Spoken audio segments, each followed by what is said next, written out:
ہمارے روزے رکھنے کا کوئی فائدہ نہیں. لیکن اگر کوئی شخص سچے دل سے روزہ رکھتا ہے، ایمان کی حالت میں اجر و ثواب کی نیت سے روزہ رکھتا ہے، تو آئیے اس کا اجر و ثواب کیا ہے.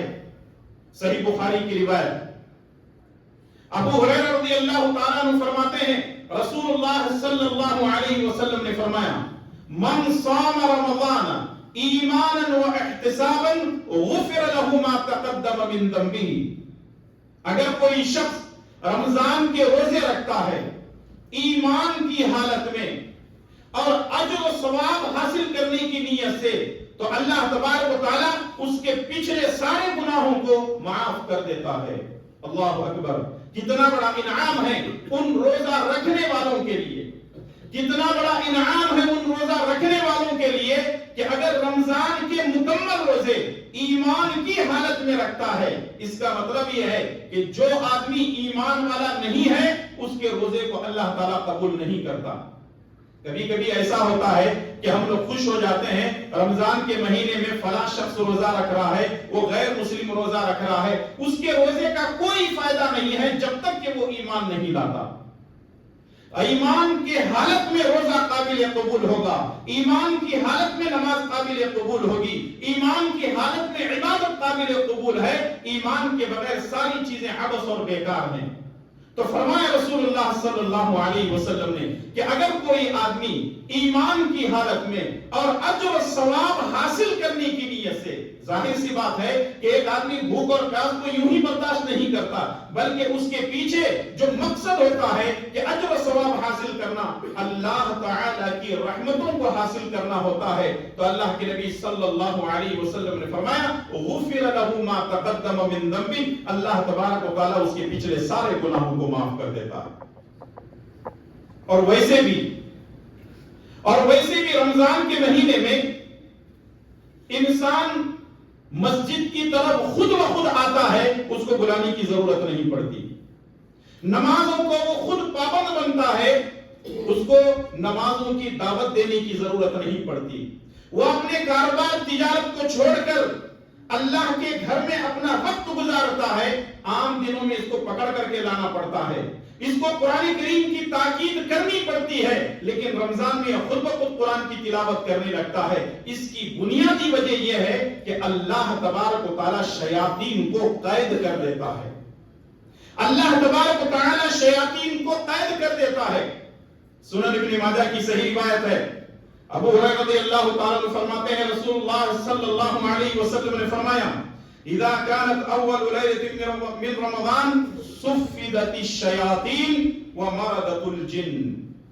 جب رمضان کی پہلی رات ہوتی ہے، جب رمضان کا چاند نظر آتا ہے، تو اللہ تبارک و تعالی جنات اور شیاطین کو جکڑ دیتا ہے، بیڑیوں میں باندھ دیتا ہے.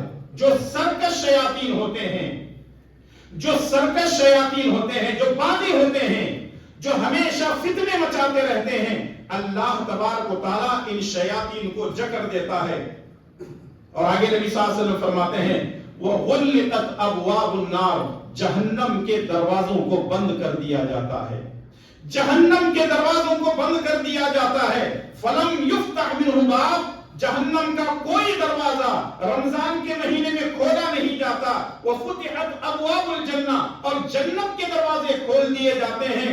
فَلَمْ يُغْلَقْ مِنْهَا بَابٌ، اور جنت کا کوئی دروازہ بند نہیں کیا جاتا. اللہ اکبر. اسی لیے کہا جاتا ہے کہ رمضان رحمت کا مہینہ ہے.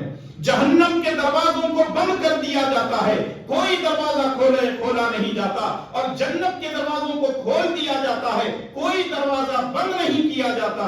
اور پکارنے والا پکارتا ہے، وَنَادِ مُنَادٍ، پکارنے والا، آواز دینے والا آواز دیتا ہے، یا باغی الخیر اقبل، یا باغی الخیر اقبل، اے خیر کو حاصل کرنے والے آگے بڑھ.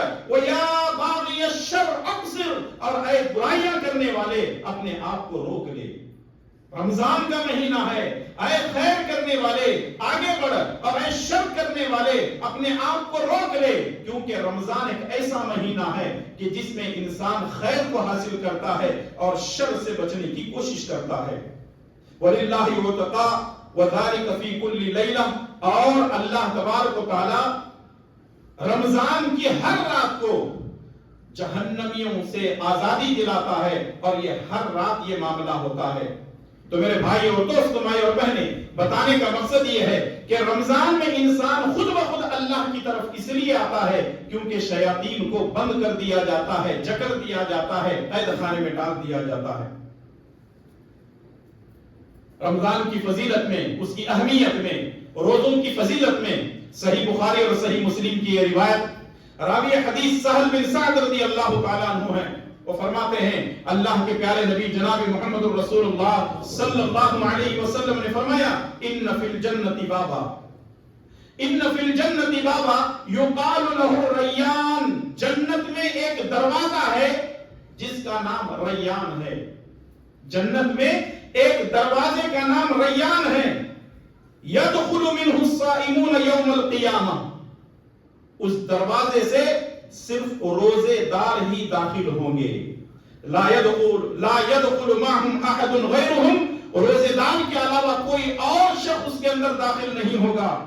یقال این الصائمون، پھر آواز دی جائے گی، پھر پکارا جائے گا این الصائمون، روزے دار کہاں ہیں؟ فیدخلون منہ، روزے داروں کو اس ریان کے دروازے سے جنت کے اندر داخل کر دیا جائے گا۔ فإذا دخل آخرهم اغلق، اور جب آخری روزے دار ریان سے داخل ہو جائے گا جنت میں، جنت کے اس ریان دروازے کو بند کر دیا جائے گا۔ فلم يدخل منہ احد، روزے دار کے علاوہ کوئی بھی شخص اس کے اندر داخل نہیں ہو سکتا۔ دعا کرو اللہ تبارک و تعالی ہمیں بھی باب الریان سے داخلہ نصیب فرمائے، آمین۔ میرے بھائی اور دوستو، غور کرو اور سوچو کہ ایک اللہ کی خاطر بھوک اور پیاس کو برداشت کرنے کی وجہ سے اللہ تبارک و تعالی ان لوگوں کے لیے باب الریان میں داخلہ کر رہا ہے۔ تو معلوم کیا ہوا کہ یہ روزے کی، یہ عبادت کی، رمضان کے مہینے کی بہت بڑی فضیلت اور اہمیت ہے، جس کو اللہ تبارک و تعالی نے اور پیارے نبی جناب محمد رسول اللہ صلی اللہ علیہ وسلم نے بیان فرمایا ہے۔ تو یہ تو تھی روزے کی فضیلت اور اس کی اہمیت، لیکن آئیے روزوں کے تعلق سے کچھ مسائل، موٹے موٹے مسائل میں آپ کی خدمت میں پیش کرنا چاہتا ہوں۔ پہلی بات تو یہ ہے نیت۔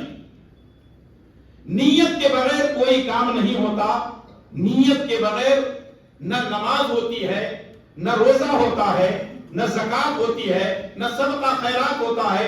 عبادت جس کو کہتے ہیں اس میں نیت ہونا ضروری ہے، جیسا کہ صحیح بخاری اور صحیح مسلم کی جو پہلی روایت ہے، حضرت عمر بن خطاب رضی اللہ تعالیٰ عنہ فرماتے ہیں رسول اللہ صلی اللہ علیہ وسلم نے فرمایا انما الاعمال بالنیات، عملوں کا دار و مدار نیتوں پر ہے، عملوں کا دار و مدار نیتوں پر ہے۔ اور نیت کس کو کہتے ہیں؟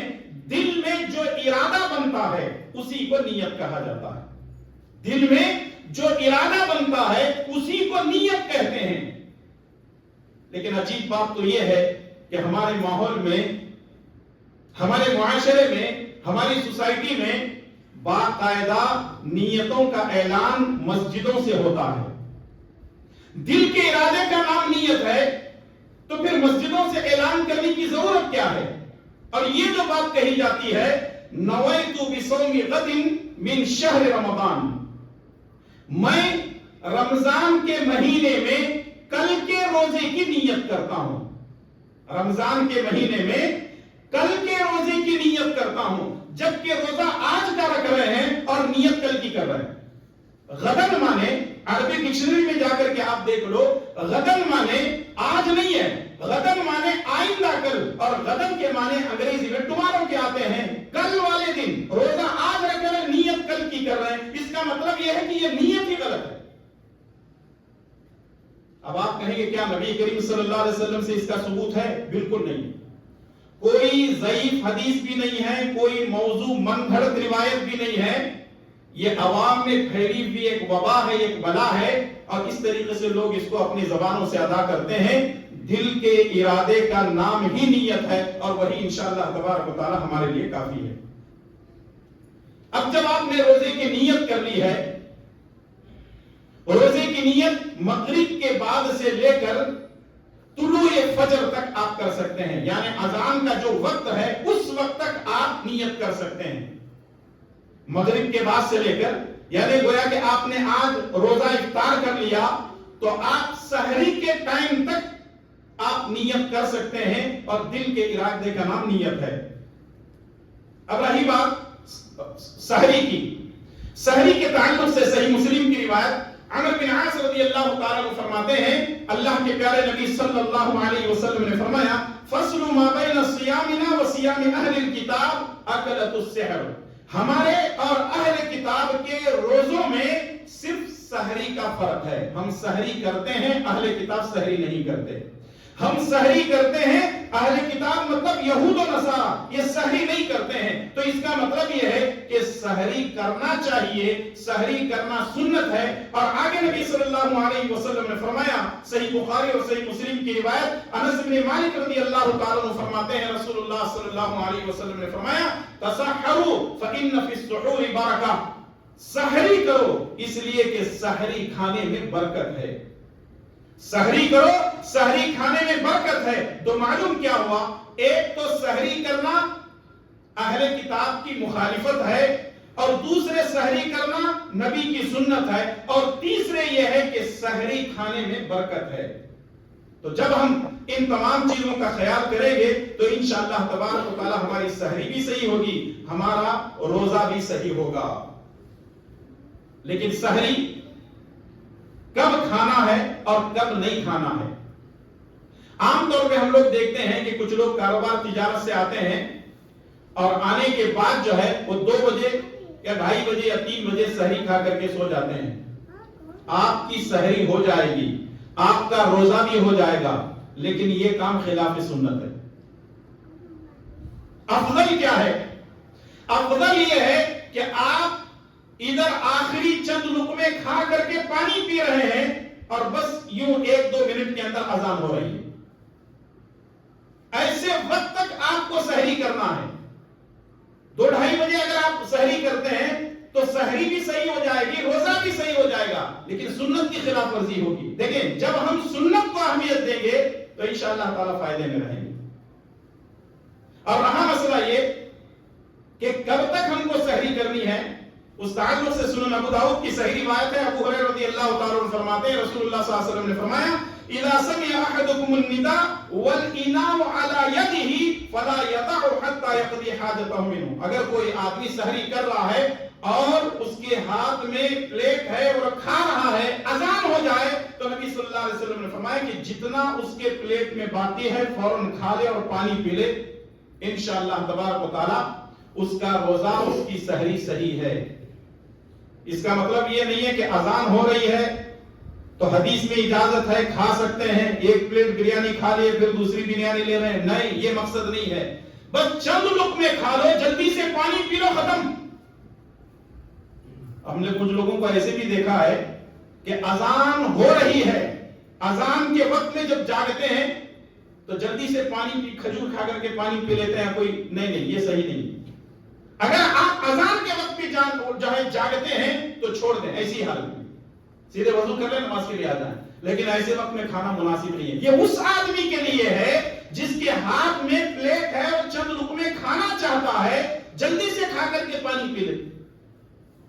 اور یاد رکھیں بغیر سحری کے بھی روزہ ہو جاتا ہے، بغیر سحری کے بھی روزہ ہو جاتا ہے، لیکن افضل اور سنت اہل کتاب کی مخالفت، اس میں ہم کو سحری کرنا ہے، جیسا کہ پیارے نبی جناب محمد رسول اللہ صلی اللہ علیہ وسلم کا فرمان ہے۔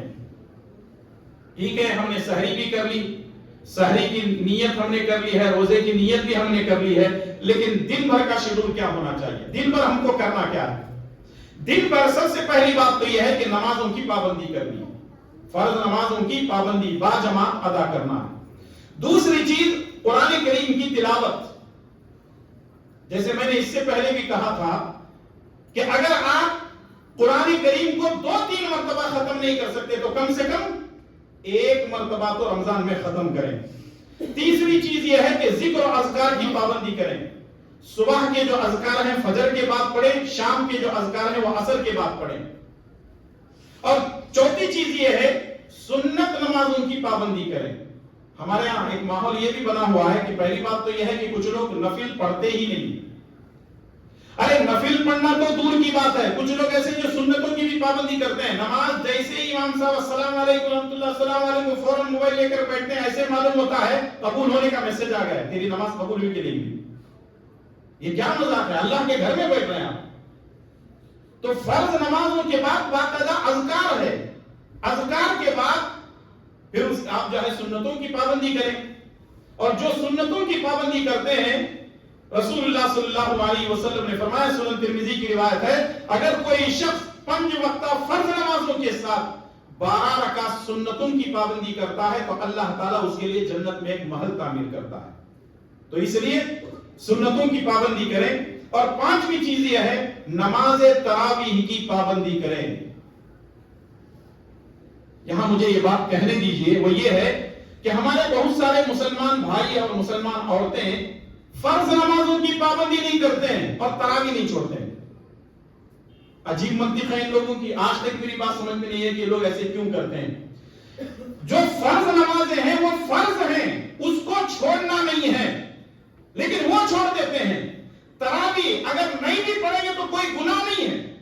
یاد رکھیے بات، کوئی گناہ نہیں ہے اگر کوئی آدمی تراویح جو ہے نہیں پڑھتا ہے تو، لیکن اگر پڑھتا ہے تو اجر و ثواب کا مستحق ہوگا.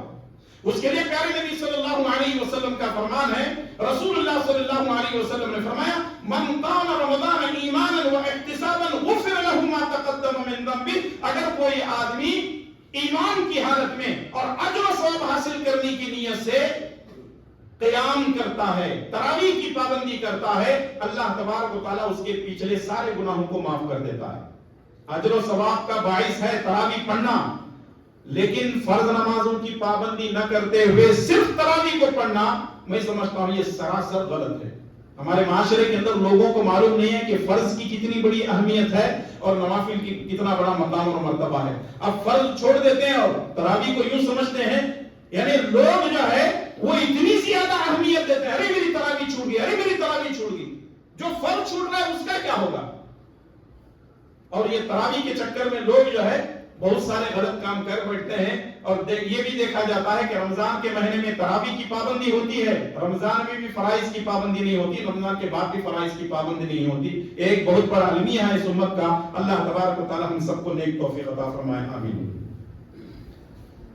دن بھر کے شیڈول میں ایک چھٹی چیز یہ ہے کہ کثرت سے استغفار کریں، کیونکہ ہم گناہوں میں ڈوبے ہوئے ہیں اور ہم کو ہمیشہ اپنے گناہوں کو رب کے سامنے رکھ کر کے معافی اور تلافی کرتے رہنا ہے. اور استغفار کرنے سے اللہ تعالیٰ گناہوں کو معاف بھی کرتا ہے، درجات کو بلند بھی کرتا ہے. استغفار میں استغفر اللہ یہ سب سے چھوٹا استغفار ہے. دوسرا ہے استغفر اللہ واتوب الیہ، اور تیسرا ہے استغفر اللہ الذی لا الہ الا هو الحی القیوم واتوب الیہ. یہ استغفار کے بارے میں نبی کریم صلی اللہ علیہ وسلم فرماتے ہیں، اگر کوئی آدمی 3 مرتبہ یہ استغفار پڑھتا ہے، استغفر اللہ الذی لا الہ الا هو الحی القیوم واتوب الیہ، اللہ تبارک و تعالی اس کے اس گناہ کو بھی معاف کرتا ہے اگرچہ وہ میدان جنگ سے بھاگ کر کے کیوں نہ آیا. میدان جنگ سے بھاگنا گناہ کبیرہ میں سے ہے، لیکن اگر کوئی آدمی یہ استغفار 3 مرتبہ پڑھتا ہے تو اللہ تبارک و تعالیٰ اس کے گناہوں کو معاف کر دیتا ہے. مستدرک حاکم کی یہ صحیح روایت ہے. اور 7ویں چیز یہ ہے کہ میں ہر روزے دار سے ایک بات یہ کہوں گا، وہ یہ ہے کہ رمضان کے مہینے میں صدقہ و خیرات زیادہ سے زیادہ کیا کریں. صدقہ و خیرات کا خاص خیال رکھیں، اور صدقہ و خیرات کرنے میں آپ اپنے غریب رشتہ داروں کا خیال کریں. آپ اپنے غریب رشتہ داروں کا خیال کریں. یہ نہیں ہے کہ راستے میں کوئی جا رہا ہے اور اس کو آپ دیکھ کر کے یہ سمجھ جاتے ہیں کہ میں نے اپنی ذمہ داری پوری کر لی ہے. سراسر غلط ہے، کیونکہ یہ راستوں میں جو بھیک مانگنے والے ہیں یہ پیشہ ور پروفیشنل بھکاری ہیں. ان کو مت دیجیے، کچھ ہونے والا نہیں ہے. اور باقاعدہ مسلمانوں کے اندر اتنے زیادہ بھکاری ہیں، یہاں تک کہ کچھ غیر مسلم مرد اور عورتوں کو جو ہے پکڑا گیا، عورتیں باقاعدہ جو ہے برقعے پہن کر کے بھیک مانگ رہی ہیں، حالانکہ وہ غیر مسلم ہیں. اور کچھ یہ باقاعدہ دشمنان اسلام کی ایک لابی چل رہی ہے، وہ یہ ہے کہ باقاعدہ مسلمانوں کے صدقہ خیرات زکات کو وہ وصول کر کے ہمارے خلاف استعمال کرنے کی سازشیں ہو رہی ہیں۔ تو ان حالت میں ایک مسلمان کے لیے ضروری ہے کہ آپ کس کو صدقہ دے رہے ہیں اس کے بارے میں آپ جانیں گے ضرور۔ ہمارے گلی محلے میں لوگ رہتے ہیں، ہمارے رشتہ داروں میں غریب فقیر رہتے ہیں، ہمارے گاؤں بستی کے اندر لوگ رہتے ہیں، لوگ ان کو چھوڑ دیتے ہیں اور فلاں کو دے دیتے ہیں۔ یاد رکھیے، راستے میں چلنے والوں کو، ڈھونگیوں کو اور ایسے لوگوں کو جب اگر ان کو آپ بولیں گے اتنا موٹا ہے، ہٹا کھٹا ہے، تو کما کر کے کھاتا کیوں نہیں، تو آپ کو الٹا جواب دے گا، دینا ہے تو دو نہیں تو جاؤ۔ کیوں؟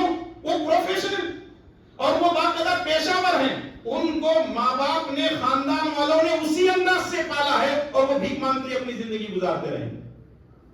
تو صدقہ خیرات یہ وہ اس کا اہتمام کریں، جیسا کہ اللہ کے نبی صلی اللہ علیہ وسلم کے تعلق سے اما عائشہ صدیقہ رضی اللہ تعالیٰ عنہ فرماتی ہیں کہ رسول اللہ صلی اللہ علیہ وسلم رمضان کے مہینے میں تیز ہوا سے زیادہ بھی صدقہ خیرات کیا کرتے تھے، یعنی اتنا زیادہ نبی کریم صلی اللہ علیہ وسلم صدقہ خیرات کیا کرتے تھے۔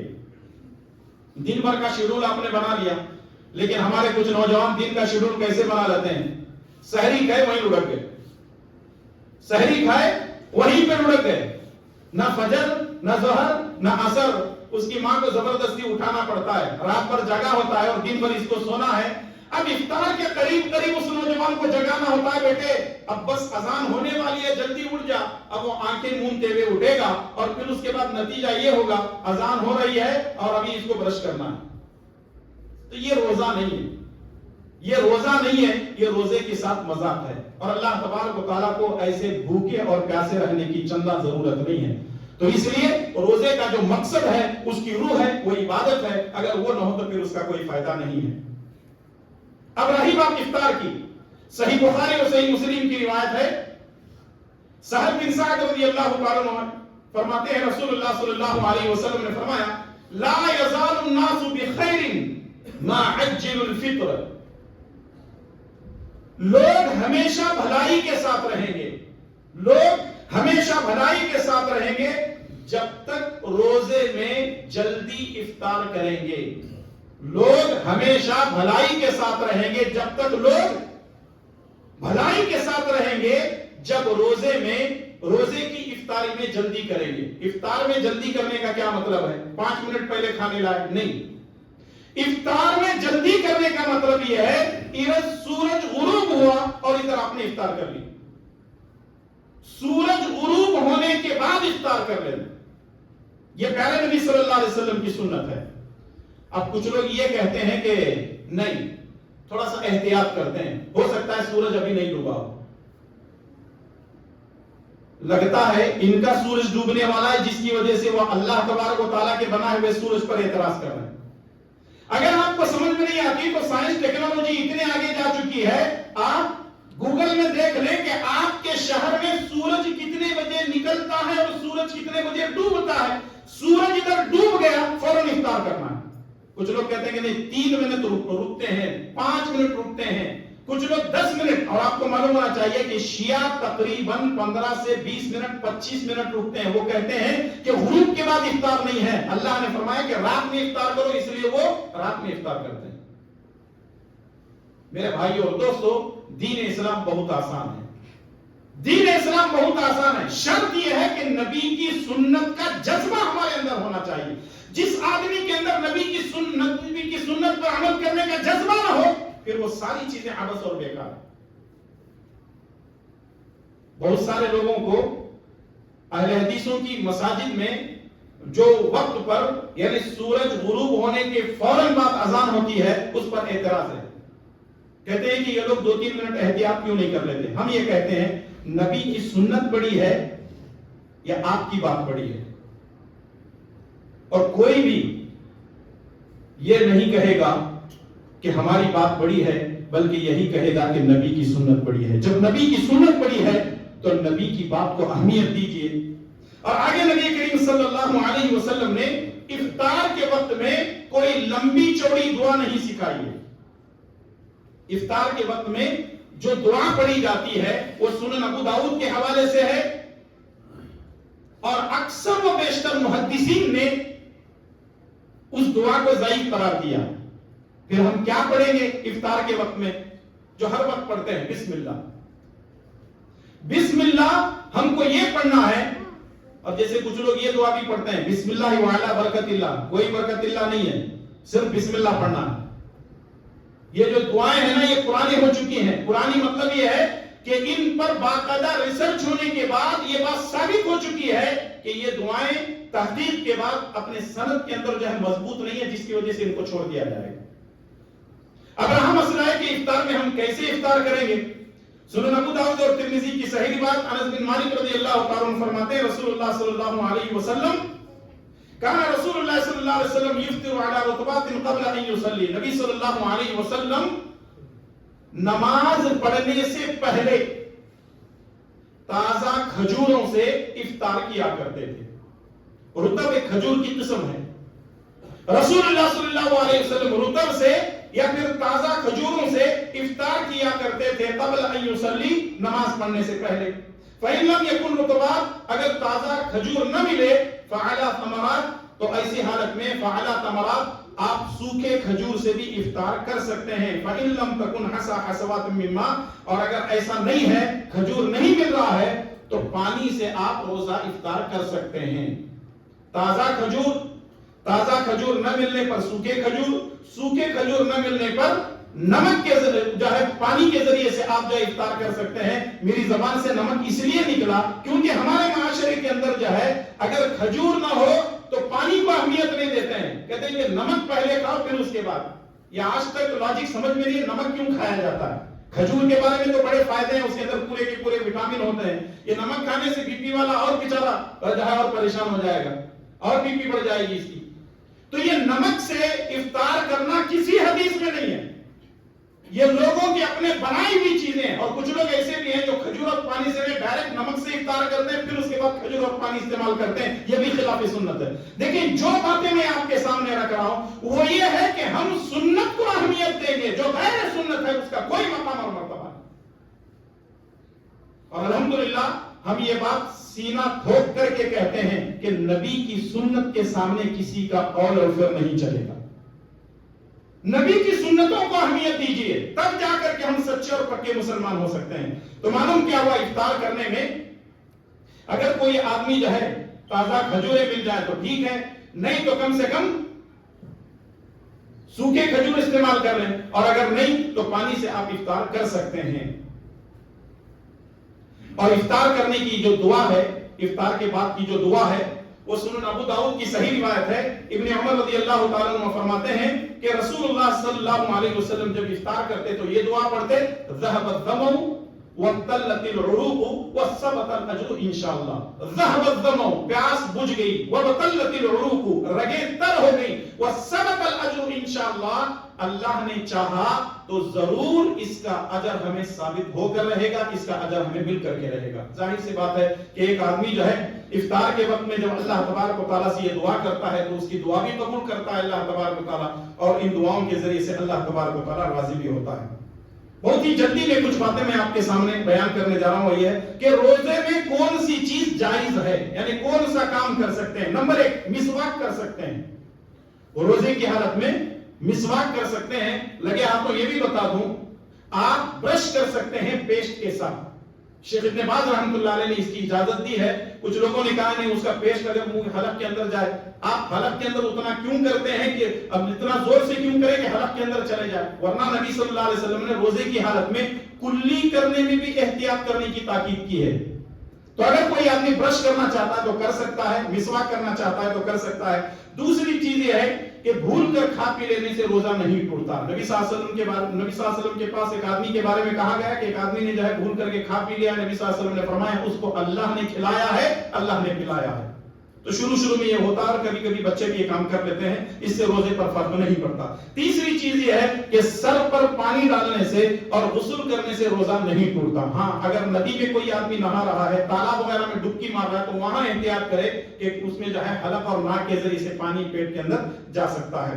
چوتھی چیز یہ ہے کہ خوشبو آپ لگا سکتے ہیں، تیل استعمال کر سکتے ہیں، سر میں کنگھی کر سکتے ہیں، سرما لگا سکتے ہیں. پانچویں چیز یہ ہے کہ اگر آپ کہیں جا رہے ہیں اور کوئی چیز جل رہی ہے، دھواں اگر جو ہے آپ کے حلق میں پار ہوتا ہے، یا گرد و غبار آپ کے جو ہے حلق میں جاتا ہے، یا کوئی غلطی سے مکھی بھی اگر آپ کے منہ میں چلی گئی تو اس سے بھی روزہ نہیں ٹوٹتا ہے۔ چھٹی چیز یہ ہے کہ ہانڈی چکنے سے روزہ نہیں ٹوٹتا۔ ہانڈی چکنے کا مطلب کیا ہے؟ کبھی کبھی کسی عورت کا شوہر جو ہے بڑا سخت مزاج کا ہوتا ہے، اگر عورت ہلکا سا زبان کے اندر اللہ نے اتنی تاثیر دی، ہلکا سا زبان پہ رکھ لیں گے تو زبان بتا دے گی کہ یا یہ چیز کھٹی ہے، کڑوی ہے، کسالی ہے، تیز ہے، میٹھی ہے، تو اسے حالت میں چکھ سکتے ہیں، کھانا نہیں ہے، اس کو فوراً اٹھا کر کے اس کو تھوک دینا ہے اور کلی کر دینا ہے۔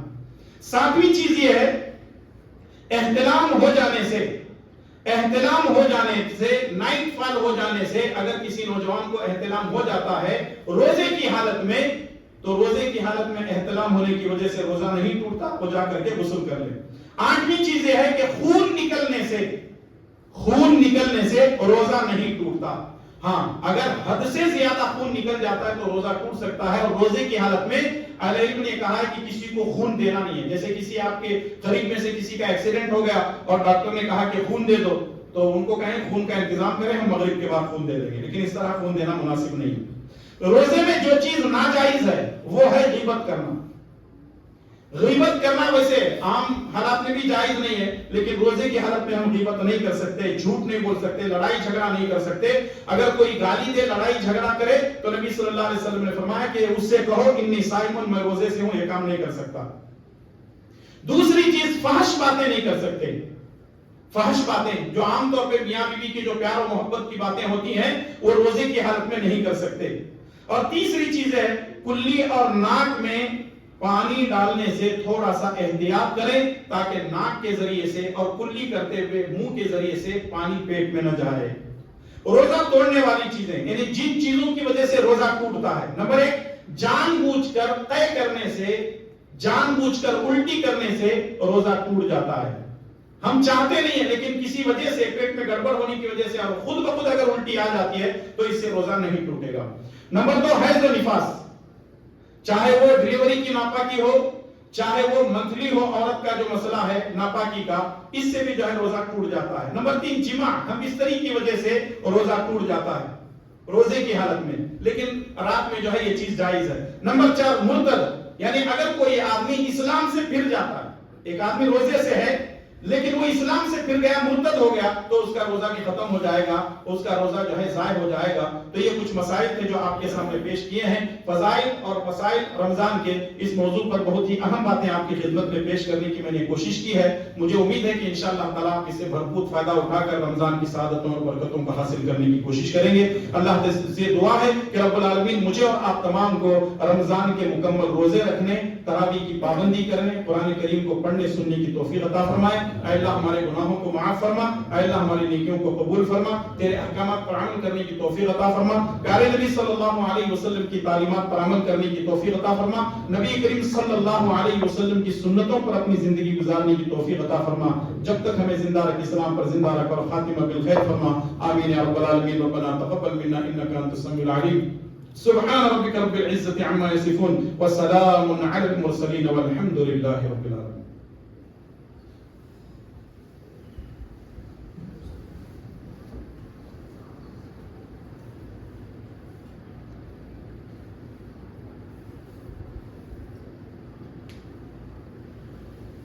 إن الحمد لله نحمده ونستعينه ونستغفره ونعوذ بالله من شرور أنفسنا ومن سيئات أعمالنا، من يهده الله فلا مضل له ومن يضلل فلا هادي له، وأشهد أن لا إله إلا الله وحده لا شريك له، وأشهد أن محمدا عبده ورسوله، أما بعد، أعوذ بالله السميع العليم من الشيطان الرجيم، إن الله وملائكته يصلون على النبي يا أيها الذين آمنوا صلوا عليه وسلموا تسليما، اللهم صل على محمد وعلى آل محمد كما صليت على إبراهيم وعلى آل إبراهيم إنك حميد مجيد، اللهم بارك على محمد وعلى آل محمد كما باركت على إبراهيم وعلى آل إبراهيم إنك حميد مجيد. اللهم أعز الإسلام والمسلمين، اللهم أعز الإسلام والمسلمين، اللهم أعز الإسلام والمسلمين وأذل الشرك والمشركين. ربنا آتنا في الدنيا حسنة وفي الآخرة حسنة وقنا عذاب النار. ربنا ظلمنا أنفسنا وإن لم تغفر لنا وترحمنا لنكونن من الخاسرين. رب اغفر وارحم وأنت خير الراحمين. عباد الله رحمكم الله، إن الله يأمر بالعدل والإحسان وإيتاء ذي القربى وينهى عن الفحشاء والمنكر والبغي يعظكم لعلكم تذكرون. اذكروا الله يذكركم وادعوه يستجيب لكم ولذكر الله أكبر والله يعلم ما تصنعون.